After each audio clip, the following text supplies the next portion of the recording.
Bismillah, alhamdulillah, salatu wassalamu ala rasulihi Muhammad wa ala alihi wa ashabihi ajma'in. Amma ba'd. Assalamu alaikum, rahmatullahi wa barakatuh. Hurmatly ilim suyarmandары. Сабағымызды олай Ибн Атойда Сакандари рахматуллахи алейхи таандык. Ал-Хикамул Атоия, Атоияның данышман сөздері аттуу эмгекчесине Мухаммад Саид Рамазан Бутуй Залкар алымдын берген түшүндүрмөсү менен бүгүн 15-чи хикмат. Алгач өткөн данышман сөз тууралуу учкай кеп кылып кетсек, ошол Кур'ани Каримде Аллаху нурус самавати вал ард, Аллах Таала асмандар менен жерге нур берүүчү, нурлантуучу Аллах Таала деп атпайбы? Демек бүтүндө жети катар асман, жер, анын арасында бардык нерселерге нур берген Аллах Таала. Эгер аламдан нур алынса, бул алам талкаланып жок болуп кетет. Көздөн нур алынса, көз сокур болуп калат. Кулактан нур алынса, кулак укпай калат. Мээден нур алынса, адам акылсыз болуп калат. Жүрөктөн нур алынса, анда адамдын көдөнү сокур болуп калат да. Ошондуктан Кудайым акылга нурду чагылдырса, ал мээге нурду чагылдырса акыл болот, көзгө нурду чагылдырса көрүү болот, жүрөккө нурду чагылдырса бул ыйман нуру болот, кайыпка ишенүү болот, Аллага болгон ыйман болот. Анан илимпоздор дегенде светтик чөйрөдөгү адамдар, булардын ыйманы көзүндө гана да. Андай деген жок. Ал бул акыл деген бул мээдеги ушундай процесстен улам келген бир жыйынтык. Көрүү деген көздөгү ушундай бир процесстен келген бир жыйынтык да, өздөрүнүн илимий терминдер менен айтып коет дагы. Гайбий нур деген түшүнүктү четке кагышат да. Десе Мухаммад Саид Рамазан Бут айтпадыбы? Илимде жөнөкөй бир эреже бар. Адам виждан ла ясталзимул адам. Бир нерсени таппай калсаң эле, көрбөй калсаң эле анын жок экендигин туюндурбайт деп. Андыктан бул нур ачки сыяктуу болуш керек дейт. Өзүнүн махияты, маңызы ушундай дейт да. Ачки бул мисалы ошол көрө албаган адам, алыстан ачар көргөн адам же жакын ачар көргөн адам эмне кылат? Ачки кийет. Ачки менен ошол нерсени ал көрөт. Ачки ага көрүүсүнө курал болуп берет, себепчи болуп берет да. Бирок ал ачки өзү көрүнбөйт. Ал тунук болот. Эгерде ачки ал бетинде чаң болгон болсо, топурак болгон болсо, же бир нерсе так түшүп калган болсо, анда ал ачки болуп эле тескерисинче бет кап болуп эчтеке көрүнбөй калат да. Анын сарындай ошол мээдеги ошол чагылган баягы нур, көздөгү чагылган нур бул да көрүнбөйт дейт, жана ачки сыяктуу болуш керек дейт да. Ошону менен анын чыныгы функциясы ишке ашат дейт. Кандай эле ачки тунук болуп бергенде функциясы ишке ашып, көрбөгөн нерсени көргөзгөндөй. Анан экинчиден материалисттердин акылы ушунчалык төмөн. Ушул мисалдан эч айырмасы жок дейт Мухаммад Саид Рамазан Бутуй. Биз себептерди издеп барып туруп, анан чыныгы себепти жаратуучу болгон Алла Таалага такалып, Алла Тааланы табылып атпайбызбы?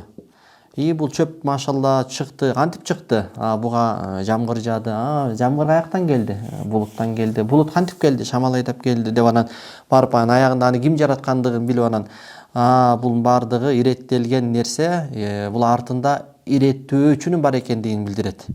Бир нерсе өтө татаал схемада жасалган болсо, аны уста жасагандыгы билдирет. Мындай кокустукта болбойт.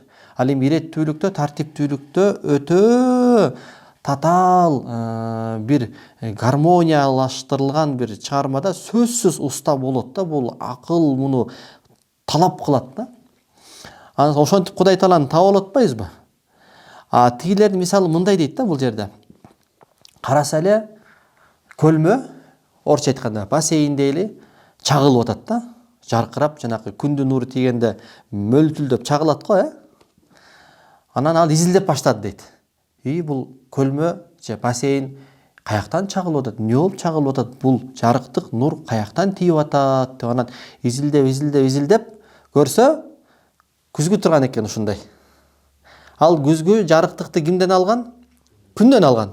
Күндөн жарыктыкты алгандагы ошол жарыктыкты чагылдырган да. Анан ал чыныгы себеби ушул экен. Күзгүдөн жарыктык бияка түшүп, ошонун негизинде анан жалтылдап атыптыр бул бассейн деп жыйынтыкка келет дагы, анан ошол жыйынтыгын адамдарга ишендирүүгө далбастанып баштайт. Ар жакта күндү таппайт да. Күн менен иши жок. Анын сыңарындай материалисттер ушундай болот, барып туруп жаратылыштын өзүнө эле шылдый берет да. Бул каяктан да жаратылыш? Жаратылыш деген бул макулук да. Жаратылыш бул Кудай эмес да. Бул жаратылган нерсе. Изилдөөсү барып туруп эле макулуктан макулукка барып эле такалып калат. Чыныгы ошонун пайда кылган устасына, чыныгы ээсине эч жетпей эле орто жолдо калып эле табиятты Кудай кыла беришет да. Мына ошонун эч бир айырмасы жок дейт. Ал эми бүгүнкү хикмат болсо, кээ бир адамдар Алла Тааладан кайдыгер, Алла Тааланы тааныбайт, Алла Таала менен иши жок. Ал эми Алла Таала Кур'ан-ы Каримде айтып атпайбы? Астагфиру билла. Куллун код алима салатаху ва тасбихах. Бул аламдагы ар бир нерсе, атом молекуладан тарта, бул барлыктагы бардык нерсе, бардык өзлөрүнүн намаздарын билет дейт. Жана тасбихтерин билет дейт. Же болбосо экинчи бир аятта астагфиру билла ва ин мишайн илля юсаббиху бихамдихи валакин ла тафкахуна тасбихахум. Алла Таалага мактоо айтпаган, Алла Тааланы мактап, Алла Таала тасбих айтпаган бир атом молекула дагы жок. Бирок силер алардын тасбихин түшүнбөйсүңөр дейт да. Яни ар бир атом молекула өзүнүн вазифасын аткарып атабы? Мисалы таштагы молекулалар ошого жараша тыгыз болуп, ошого жараша функциясын аткарып атат да. Ташты таштай кылып, ошол эле жумшак бир кебезде да молекулалар бар, атомдор бар. Алар ошого ылайыктуу жумшактыгына бир шар жарата тургандай болуп функциясын аткарып атат. Сууда молекулалар ошого жараша ар кайсы материя, бирөө катуу, бирөө жумшак, бирөө одуракай, ошого жараша атом молекулалар өздөрүнүн функциясын аткарып атат да. Тиги сүтүн берип аткан уйду айтпай эле коелу, өз убагында кирип чыгып аткан күндү айтпай эле коелу, светильник болуп берип аткан айды, компас болуп берип аткан жылдыздарды айтпай эле коелу. Атом молекулалардан тарта Кудай Тааланын жазган программасынан, Кудай Тааланын буйругунан, өкүмүнөн кылт этпей, жылбай, сонун иш-аракетин, миссиясын, жумушун аткарып атат да. Ошонун негизинде бул ааламда тең салмактуулук сакталып турат да.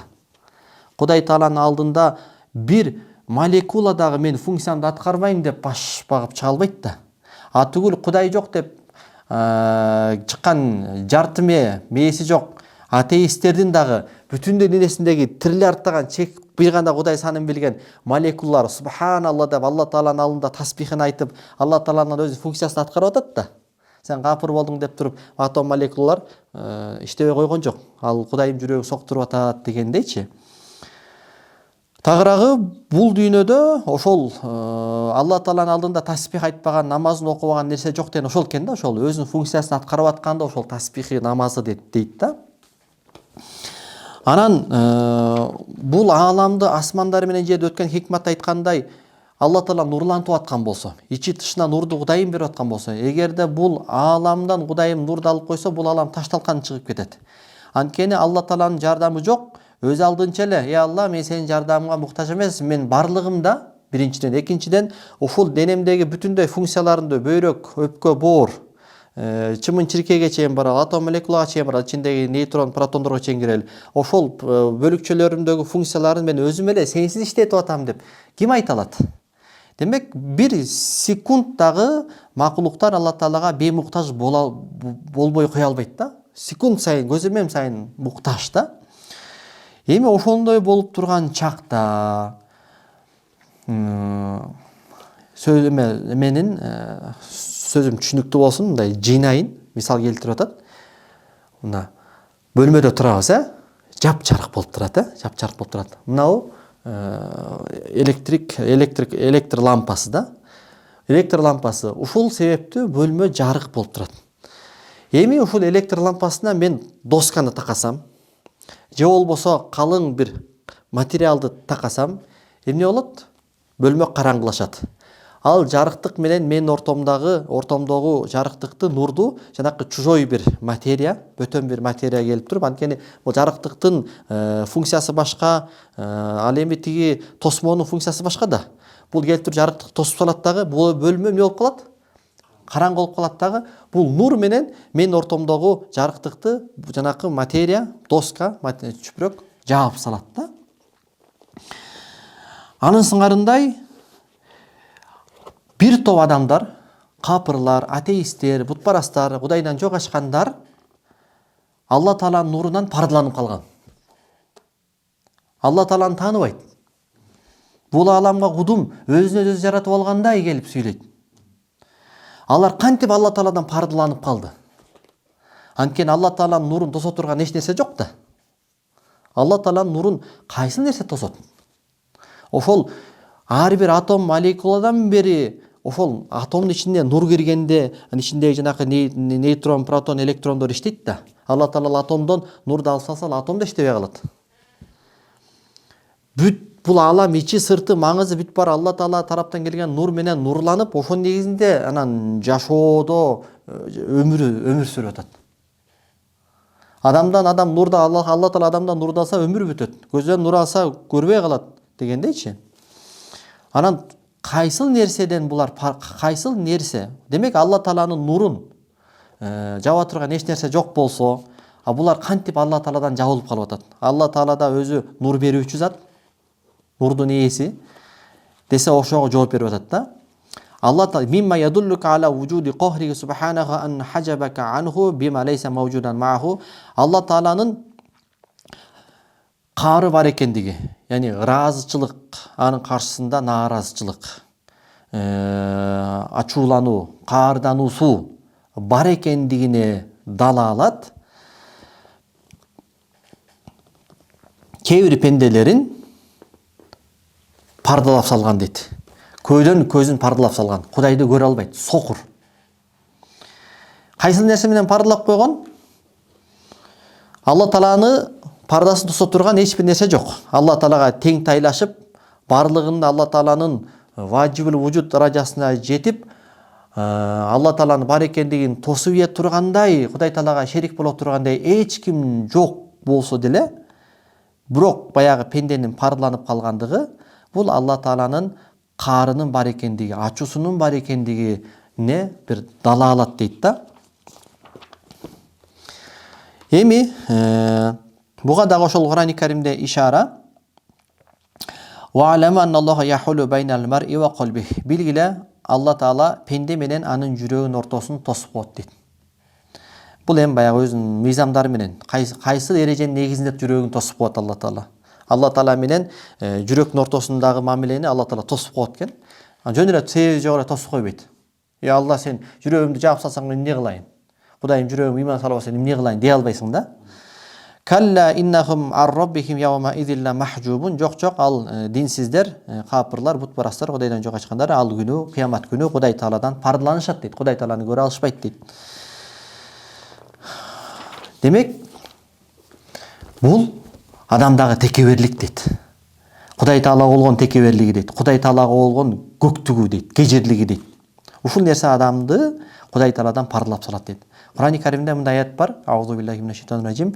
Ва лaqad зарa'на ли джаханнама касиран минал джинни вал инс лахум кулубу ла яфкахуна биха ва лахум а'юну ла юбсируна биха ва лахум азану ла ясма'уна биха улайика кал ан'ами бал хум адалл ва улайика хумул кафирун деп келсе керек. Этейин жазбаптыр.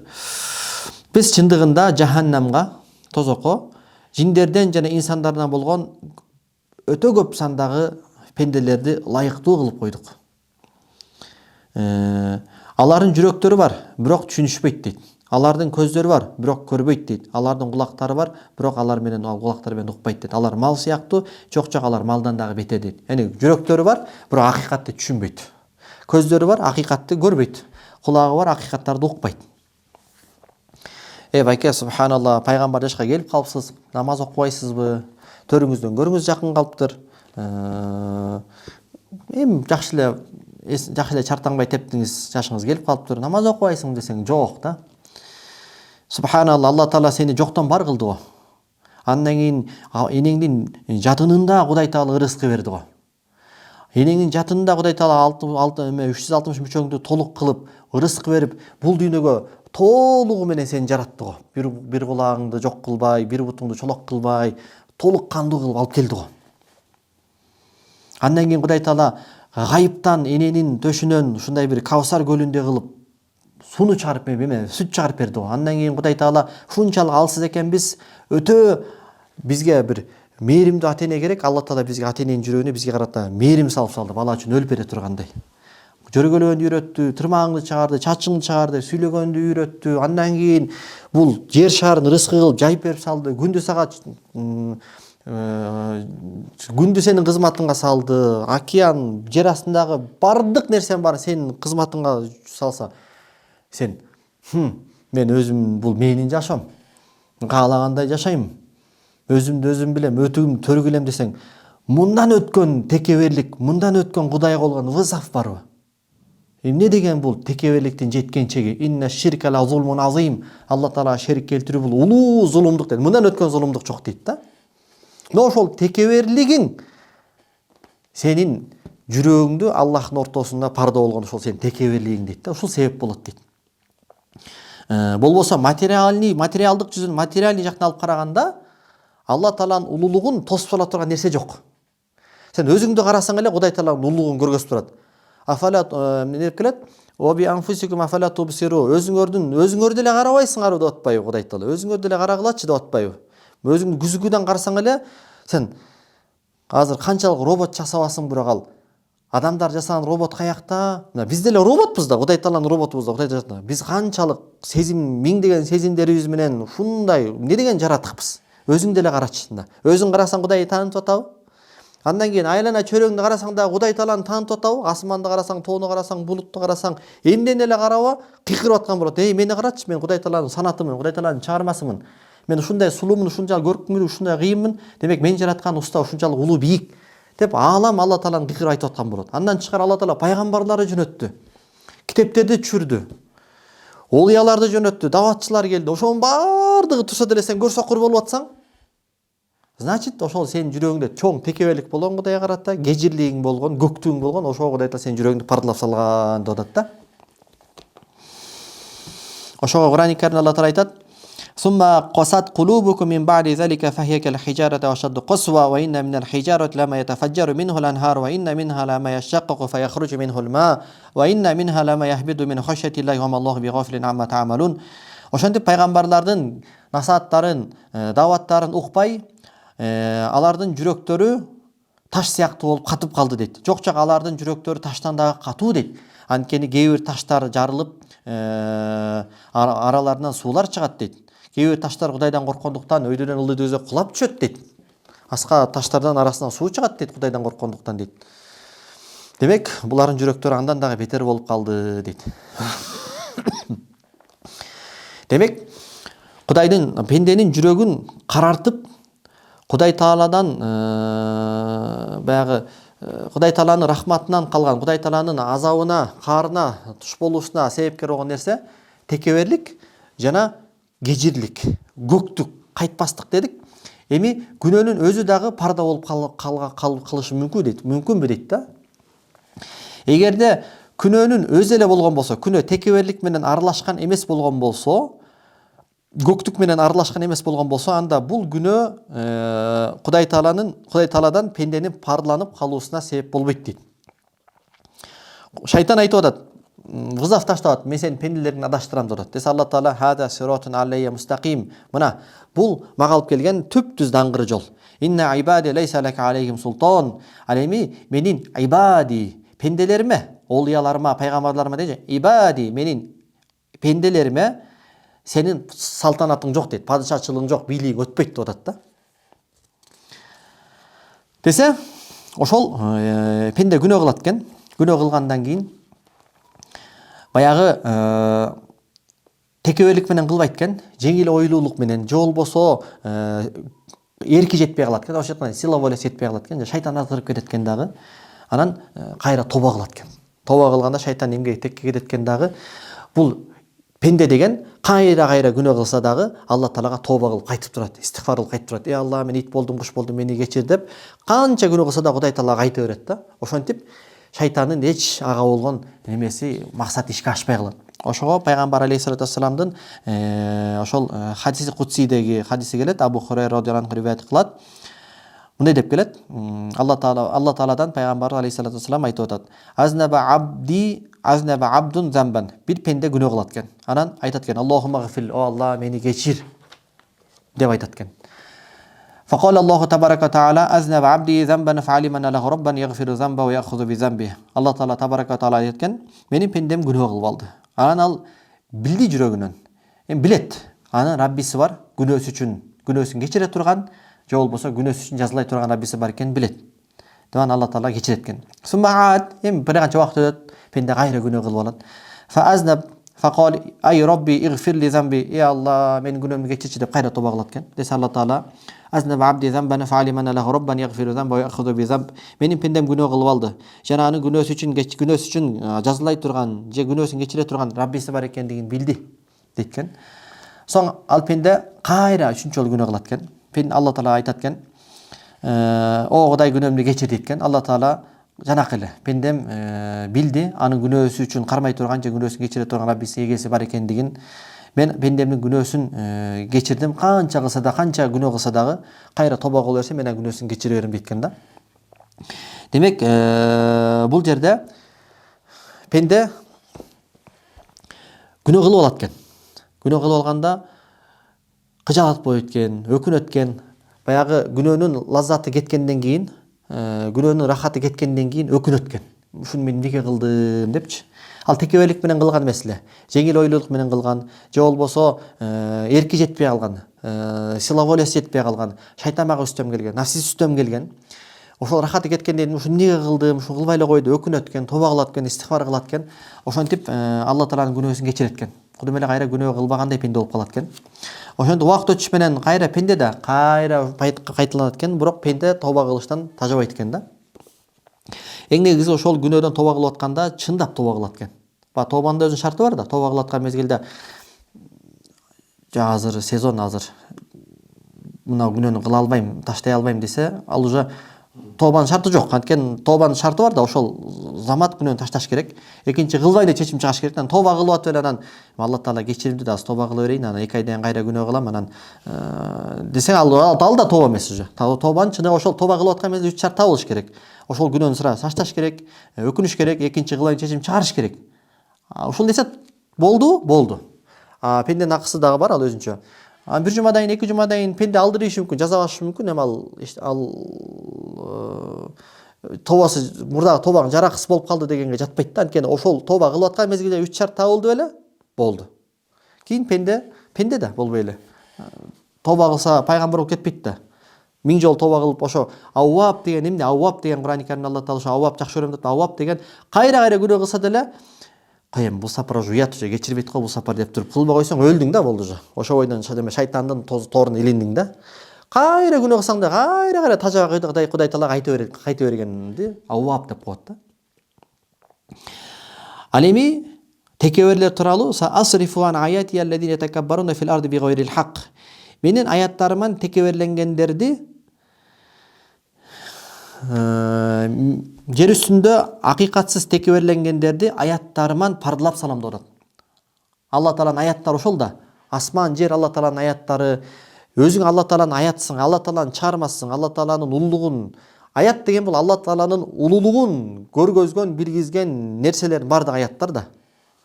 Мисалы, Курандын 2 түрү бар деп коет. Бирөөсү сүйлөбөгөн, бирок жазылган Куран, экинчиси сүйлөгөн Куран деп коет да. Мисалы, Куран. Мисалчы, бул жазылган түрдө Алла Тааланын улуулугун айтып атат да. Алхамдулиллахи раббил аламин. Бүтүндөй мактоолор, ааламдар негесон Аллага болсун деп, Ар-Рахманир Рахим, Мелик мээримдир айымдуу деп. Ансардай бул аалам дагы ошол сүйлөгөн Куран да. Абал тилинде сүйлөйт. Асманды карасаң абал тилинде Кудай Тааланын улуулугун, кудуреттүүлүгүн көргөзөт. Кичинекей потолокту жасаш үчүн канча акча кетет, эмнеден уста керек, эмне деген тепкич керек, эмне деген кран керек. Илеген асман деген потолокту Алла Таала жасап койгон. Не деген кудурет? Ошо асман абал тилинде айтып атса, Алла Тааланын кудуреттүүлүгүн сайрап атат, Но ошол Кудай Тааланын ошондой аяттарын сокур болуп көрбөй калат деп атат жанакы текеберленгендер. Кудай Тааланын улуулугуна текеберленгендер, намаз окубайсыңбы? Тияк, кичине картайып калдың, пайгамбар жашына келдиң, токтотпойсуңбу сен? Мен өзүм жашам, өзүм билем, кайтпачы, ким көрүп келиптир анан дегендер болду. Кудай сактасын, иши бүттү да. Ошо Алла Таала Кур'ан-ы Каримде айтып атат: "Фа иннаха ла та'мал абсар, валакин та'мал кулубул лати фи судур." Көздөр сокур эмес дейт. Ошол көкүрөктөгү көздөр сокур дейт. Көзү көрүп атат, асманды көрүп атат. Бирок көөдөнүндө ошол асмандын эгесин, чындыгындачы бул жерде айтат, пенде билет дейт Кудайдын бар экендигин. Атеисттер билет дейт Кудайдын бар экенин, алар чамбайт, алар өздөрүн эле алдайт дейт калп эле. Эго дейт да, нафси дейт да. Ал билет дейт да, что мен азыр Кудайым бар деп моюндасам, уже мен анын буйруктарын аткарышым керек. Как ана момундай азыр чартаңбай теп, жыргап, каалаганымды кылып, арам жолдордо кайфовать эте албай калам. Менин кайфым бузулат. Мен бул дүйнөгө бир келдим, мен жыргап кайфовать этип алышым керек деген нерсеси бузулаарын билет дейт да. Ошондуктан булар эмне дейт? Булар тажаахул кылат дейт. Билмексен болушат дейт. Билмексен болот дейт. А так билет дейт. Баягы инстинкт бар го, музот төрөлгөндө, ай бу апаңдын немесин эмсең сүт чыгат деп ким айтыптыр? Бирок Кудай Таала салган инстинкт. Ошону адамда инстинкт бар, Кудай бар деген. Ошол капыр адам турбуленткаска туш болсо, тиги самолеттон кудайлайт. Ошол да. Ошондуктан булар билмексен болушат дейт да. Ошо Кур'ан-ы Каримде айтат: "Оман азлам мимман зуккира би аяти раббихи фа'арада анха." Кудай Тааланын аяттары айтылып атса, эй, субханаллахтан улуулугун карачы деп Кудай Тааланын улуулугу аяттары айтылып атса, андан жүз бурган адамдан өткөн залым барбы дейт. Алла Тааланын улуулугун айтып атса, Алла Таалага чакырып атса, ошондон жүз бурган адамдан өткөн залым киши барбы дейт. Субханаллахи ва бихамдиhi ашхаду ан ла илаха илля анта астагфирука ва атубу илейк.